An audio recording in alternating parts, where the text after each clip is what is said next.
Welcome to Ferrigno Freedom Channel. I'm Dante Ferrigno. Ferrigno Freedom is a channel dedicated to healthy living physically, mentally, and spiritually. And many of you have been following me now for several years as I've been doing a carnivore diet now known as the Lion Diet for a little over 4 years. And it has just been the most amazing change in my life. But I keep seeing this product being talked about on some of the carnivore channels, or at least I see the thumbnails. I haven't watched any of the videos. So I thought I'd check one of them out just so I could see what is this all about? Because I know a lot of you out there may have questions. I certainly have questions, and maybe we can learn something together. I'm going to take a look at a video here by Dr. Paul Saladino. I know many of you carnivores have some issues with Paul Saladino's fruit-based portion of his diet, but we're not going to talk about that. I still think he does give some good advice and has some good information to offer, and he does a good job of analyzing. So let's take a look at the video and see what we can find out about this stuff called methylene blue.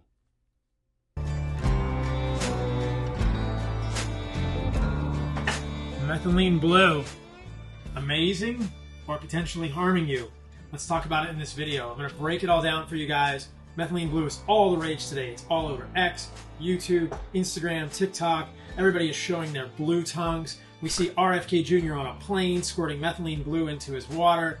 But what's the real detailed analysis of this? Is it something you should be taking, or is it better left for Easter eggs and college dorm room pranks, which I will tell you about in this video. So let's dig into it, guys.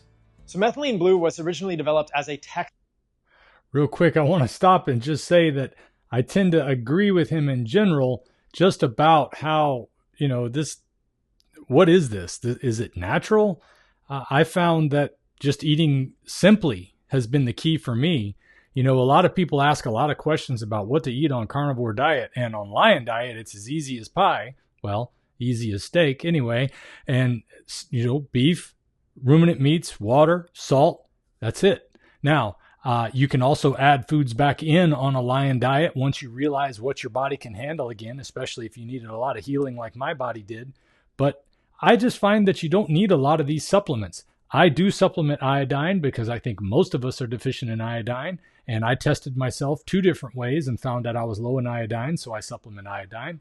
And I'm older, and even though I live in Florida and I clearly get plenty of sun, I still don't get a lot of vitamin D. And vitamin D is not technically a vitamin, it's more of a hormone than it is a vitamin, but it's something that our bodies may produce naturally when we get sunlight through our skin. I'm not really interested in finding out about more supplements. I have nothing to do with methylene blue. I'm simply here to learn and share with you at the same time.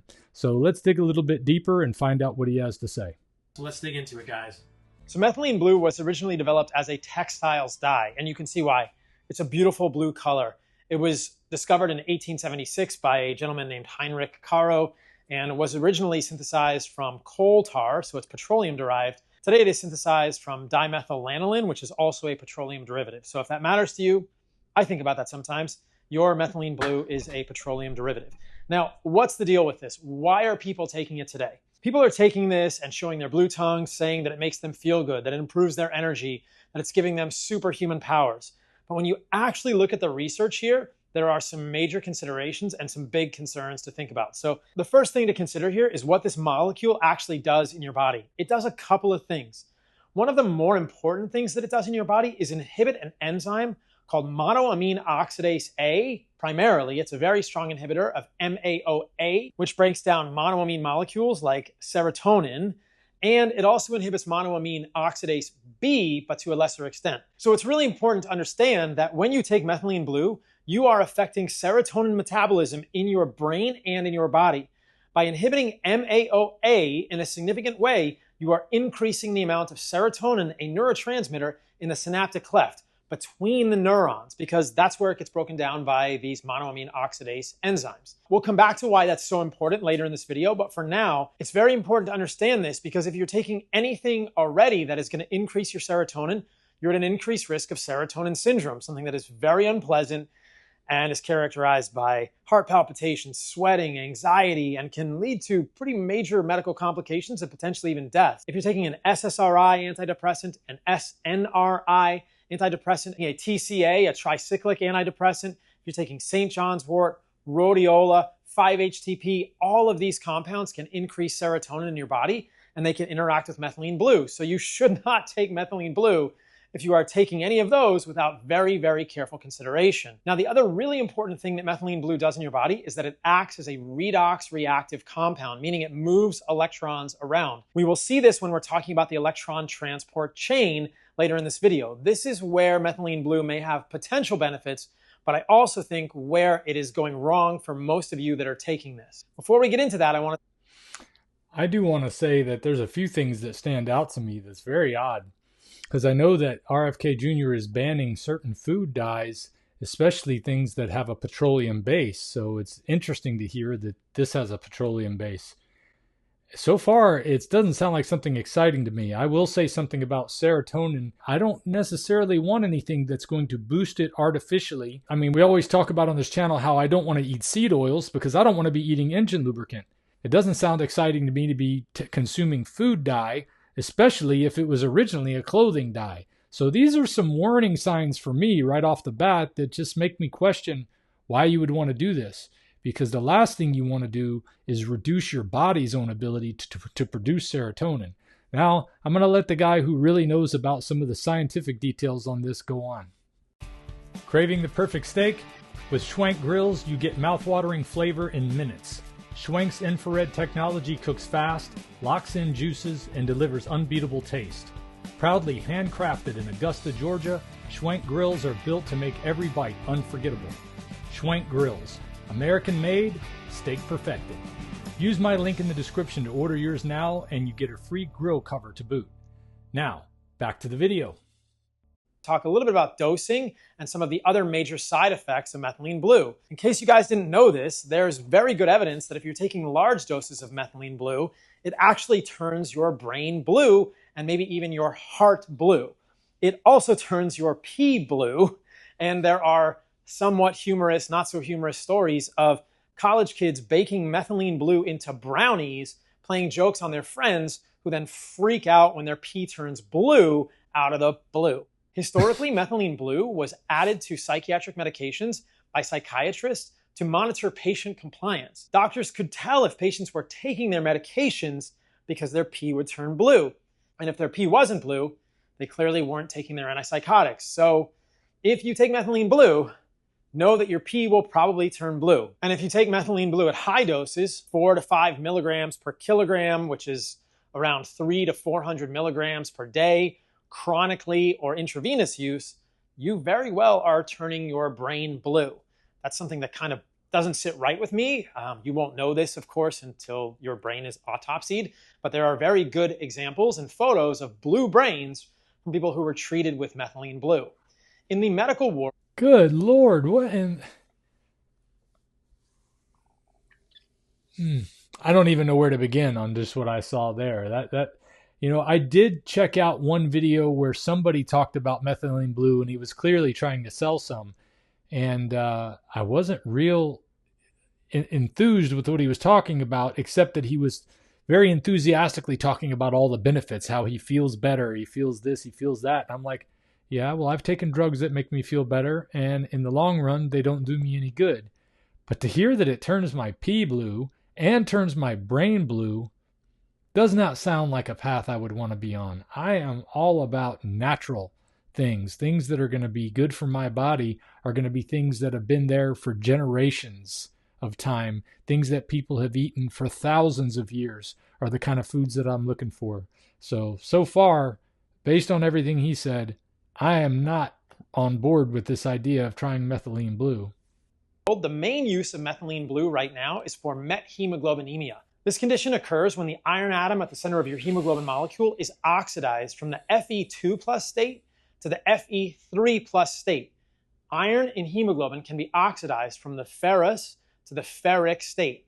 When iron is in the Fe3+ state, it has lost an electron. The loss of an electron causes iron to go from 2+ to 3+. Loss of electrons is oxidation. Gain of electrons is reduction. Methylene blue can rescue this. When iron is in that oxidized state, that Fe3+ state within a hemoglobin molecule, it doesn't hold on to oxygen well. You may know that the way that oxygen moves around your body is by being associated with the iron atom at the center of your hemoglobin molecule when it is in the reduced state, when it is in the Fe2+ state. When iron is oxidized to the ferric state, Fe3+, It doesn't hold on to oxygen well. People present with cyanosis, blue lips, blue mucous membranes. They are given methylene blue, and it helps to reduce the iron back to Fe2+. What causes this? It's usually caused by environmental toxicities. Drugs like dapsone or trimethoprim can cause it. Other nitrates can cause methemoglobinemia as a toxicity. So it's not a very common thing, but that is the main use of methylene blue. It's what I learned about in medical school. It's what most people know as the use of methylene blue. Methylene blue is used in some bacterial conditions. It's used to treat some medical conditions. It's used as a dye in medicine, sometimes historically. But today, the main use of methylene blue in medicine is as a treatment for methemoglobinemia because of its ability to move electrons around, because of its ability to reduce molecules. So methylene blue can hold on to an electron and move that electron in the body, which is why it interacts with our mitochondria. I think that overall, the majority of people who are using methylene blue today are using it improperly. And they are feeling the effects of methylene blue, not from mitochondrial improvements. The idea that methylene blue improves the function of your mitochondria is really totally false. And I'm going to tell you why in a moment. I think most people are feeling a little bit better, maybe a little bit brighter, or a different psychological state because of the MAOA inhibition. So if you are a generally healthy human, if you don't have clear blocks in your mitochondrial electron transport chain, methylene blue actually is hurting you. It is decreasing the amount of ATP produced in your mitochondria by moving electrons further down the electron transport chain.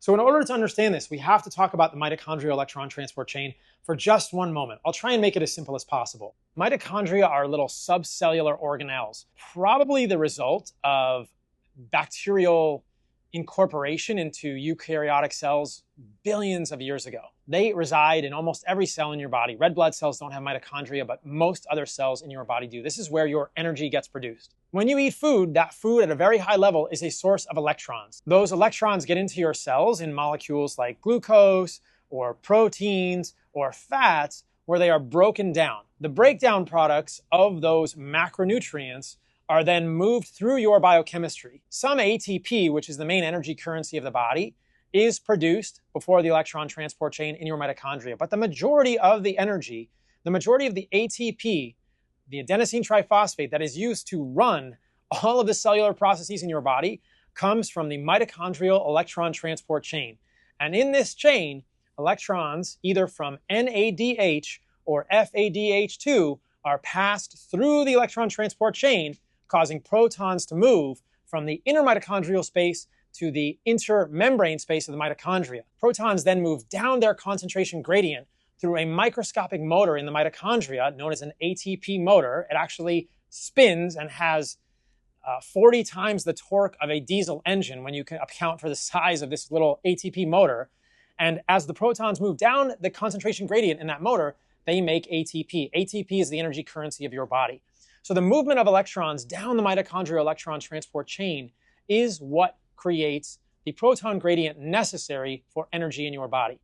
This is relevant to methylene blue because methylene blue is effective at bypassing blocks in that mitochondrial electron transport chain. Blocks at complex 1, blocks potentially at complex 2, 3, or 4. Now, what causes mitochondrial electron transport chain blocks? Generally, it's toxins. Now, some of us may not have proper functioning of our mitochondrial electron transport chains because we are metabolically unwell, but I think a lot of you guys who are taking methylene blue are pretty darn healthy and your mitochondria work well. And it's important to understand that if your mitochondria work well, methylene blue is actually doing you no favors. It is moving electrons down the electron transport chain, creating less ATP than you would normally have. So as we've seen, the way that you make ATP in the mitochondria is by moving electrons down the electron transport chain. In the process, protons are pumped from the inner part of the mitochondria, the matrix, to the intermembrane space. The subsequent movement of those electrons down their concentration gradient through complex 5, which is also known as an ATP motor, is what generates ATP. Now, the electrons moving down the electron train creates the electrochemical potential that drives protons to the intermembrane space. And if you move the electrons down less of that chain, you move less protons into the intermembrane space, and you have less protons creating ATP. So abbreviating the path of the electrons down the electron transport chain will cause less ATP to be produced. And that's what methylene blue does. It moves electrons further down the chain, which can bypass a block in the chain if you have a pathology, which very few people actually do, but some people do. That makes less ATP in the end because those electrons are traveling a shorter distance, moving less protons to the intermembrane space and resulting in less ATP as the protons move down their concentration gradient back into the matrix. And I fear that many of you are taking methylene blue thinking that it's benefiting you because of the monoamine oxidase A inhibition giving you psychological changes which are not necessarily indicative of any better energy production. This is the most important part of this video, guys. Before we get into the most important part of the video, I want to say just from what we looked at, the fact that we had to go through so much scientific data about what it does and how it does these things, and knowing that it's a petroleum-based dye that wasn't created to be eaten originally anyway, it's more of something we stumbled upon, which is fine. I mean, penicillin was stumbled upon. So, I mean, it's not necessarily a bad thing, but it sure doesn't make a lot of sense to me. It makes more sense to me to just stick with things that are going to keep you healthy by eating the way we were designed to eat. And I've come to find that, as Dr. Berry always says, the proper human diet is meat. Meat has been something we have eaten for thousands of years. Every time I sit and read the Bible, I read about how they had herds and herds of sheep and cattle and rams and all these other things, and they would sacrifice them, and part of their sacrificing and part of their ritual was eating the meat. Eating meat has been something that's been around for as long as humans have been around. And it's one of the things I think that's missing from our country right now. We spend way too much money growing corn so we can put it in our cars, so we can put it in our cows, so we can put it in our own bodies. And we could be using that land for pasture raising land to raise good, clean beef, to raise good, clean lamb, to raise buffalo and bison and other ruminants that produce such good food for your body, something that just changes everything, as I've experienced over the last 4.5 years. And anytime I have experimented with something that plays with my brain chemistry, it's always turned out negative in the long run. It's usually like short-term benefit. Oh yes, this feels so good. This feels great for a little while, whether it was a medication or it was something else. It always turns out that you need more and more and more of it too. And then as he's talking about, if you're already healthy, which I know I am metabolically healthy, I can feel the difference between the way I used to be and the way I am now. So I certainly don't need to add something that is going to either do nothing or do something worse, like turn my brain in pea blue. So let's see what the most important part of the video is. The most important part of this video, guys. I think most people who are taking methylene blue are decreasing the efficiency of ATP production, decreasing the amount of ATP produced in their body, because you don't need to bypass those complexes in your mitochondrial electron transport chain. There are environmental toxins like rotenone or things like metformin and berberine. These do block complex 1. So all of you guys that think berberine is amazing, berberine is a partial toxin for complex 1 of the mitochondria. And I don't think it's a healthy thing for humans. This whole craze around metformin has really died off now as a longevity drug. All the people that were promoting it have kind of snuck out the side door and never owned up to the fact that they were probably very wrong about metformin. But metformin and its cousin berberine do inhibit complex 1 in the mitochondria. Are there situations where methylene blue may be helpful? Yes, potentially. Methylene blue has been studied in Alzheimer's, but the data have been very underwhelming. Maybe it's helpful for Parkinson's, but we don't have the full data yet. And remember, guys, the benefits of methylene blue at an energy production level are a irreconcilable, unhealable, complex block in the electron transport chain. Very, very rare cases of genetic mutations could cause problems in the electron transport chain, but most of you guys listening to this don't have those things. What do I think the way forward is? What's the best path here? I think for most of us, methylene blue is a net negative, and you should not be taking this. Don't take methylene blue unless you absolutely know that your mitochondrial electron transport chain is badly inhibited. I think most of you guys are taking it for the wrong reasons. You're being misled. And the idea being circulated, promulgated online, that methylene blue somehow optimizes mitochondrial function is completely wrong. Methylene blue absolutely does not optimize mitochondrial function unless you have a block in the electron transport chain in your body. If your mitochondria are not functioning well, if you have metabolic dysfunction, methylene blue is not the answer. That's not the root cause. What should you be doing to fix this? Well, you need to make sure you're getting critical nutrients so that your mitochondrial electron transport chain works. NADH is derived from niacin. FADH2 is derived from riboflavin. Coenzyme Q10 is found in the electron transport chain, and complexes of the electron transport chain need copper. So at a very high level, niacin, riboflavin, coenzyme Q10, and copper are essential for proper mitochondrial health.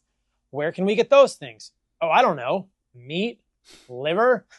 Easy solution, guys. If you are eating meat and you are eating liver and you are consuming animal foods, if you're eating egg yolks, if you are eating whole foods and generally not eating garbage processed foods for the majority of your diet, you're probably getting enough of those things. Coenzyme Q10, very rich in muscle, especially the heart muscle. This is a very strong argument to eat something like heart. I would say eat the organs fresh. I eat fresh organs every day also. I eat liver and I eat heart almost every day. Get your organs and get your meat and you will be healthy. The main thing that I think is breaking people's electron transport chains is metabolic dysfunction. And I do think that one of the main reasons this goes awry is because of excess seed oils. We know that excess reactive oxygen species, excess oxidative stress can shut down the electron transport chain. Again, methylene blue won't fix your seed oil toxicity. What will? Getting rid of seed oils from your diet. Seed oils are an oxidative liability, meaning that the more you stuff your body with seed oils, the more your whole body, every cell of your body, and all of the mitochondria have to work to protect yourself from the oxidative liability that those seed oils are. The linoleic acid in seed oils is much more prone to oxidation than monounsaturated fats or saturated fats. Yes, we all get small amounts of linoleic acid in our diet, even if we're eating animal-based, but tallow has 1 to 2% linoleic acid. Things like soybean oil, corn oil, canola oil have 55, 45, or 25% linoleic acid respectively. So if you want to stuff yourself full of fragile fats like linoleic acid that make it hard on your mitochondria and your cells to keep things in an oxidative balance, and that can lead to oxidative stress, be my guest, eat a ton of seed oils. But if you want to be healthy, avoid that stuff like the plague. The other thing that causes a major issue for humans in terms of oxidative stress and metabolic dysfunction is processed sugar, not fruit sugar. Fruit sugar doesn't lead to increased LPS, increased lipopolysaccharide in your body, but processed sugar does. This is the problem. I've tweeted about this on X in detail. I've talked about it in my other videos. So getting rid of processed sugar and getting rid of seed oils, this will improve the health of your mitochondria. Methylene blue does nothing to improve the health of your mitochondria long term. And for those of you that are healthy, this does not improve your mitochondrial function. I repeat, this is probably harming most of you guys watching this video. You are decreasing the amount of ATP production in your body, and I think that you are being misled by the MAOA inhibition, causing serotonergic changes in your brain, which may make you feel better, but you're actually not functioning as well at the mitochondrial level. Have you actually tried changing your diet, and how are you guys feeling? This is not something that I think is good for humans long term in most situations. I think there's a lot of hype around methylene blue, but I actually think it's not great for most of you guys. So I hope this video is helpful. I wanted to break this down because I think so many are misrepresenting this stuff. I'm gonna go pour this down the sink. I'm not drinking this. I'm gonna go eat a steak and some liver instead. See you guys later. Well, that was very interesting overall. He broke it down in a very good way. I know he brought up a hot topic for a lot of carnivores with his fruit eating questions, but I can still say that I haven't had fruit in my diet with the exception of times where I've tried to add it back. And one of my problems is, as a sugar addict, is I just have to keep it. I just got to keep it out because, you know, one apple turns into 5 apples and turns into 7 apples. And then next thing I know, I'm eating mostly apples, and it just didn't work well for me. And I don't find that I have a need for that sugar. I find that I have a need for good, clean meat. I also don't do nearly as many organs as he does. I eat the same amount of organs that I would eat if I ate a whole cow, because typically I get all the organs that I buy from buying whole cows. I do get some organs from Carnivore crisps because I love their heart, their beef heart Carnivore crisps. I also like their beef liver Carnivore crisps. Personally, I love beef liver as well. I just don't do a lot of it. I do it on a sparing amount because there's not that much in the animal, so that doesn't make sense that we would be eating that much in a natural human diet. So I like to stick with it that way. As for RFK Jr. taking this, I am a bit surprised. Maybe he doesn't know what the situation is, but I don't expect him to know everything about everything. But what I do know is that he is making some great steps to help get some of the stuff out of our food that shouldn't be in there. And maybe this is something that shouldn't be in there. I'd like to know what you think, because maybe you've tried methylene blue. I haven't tried it. I don't know what it's like. I don't want to try it, so I would rather hear from you. Let me know what you think in your comments down below. and I'll see you guys in the next video. If we pay extra, could we maybe get some grease or fat?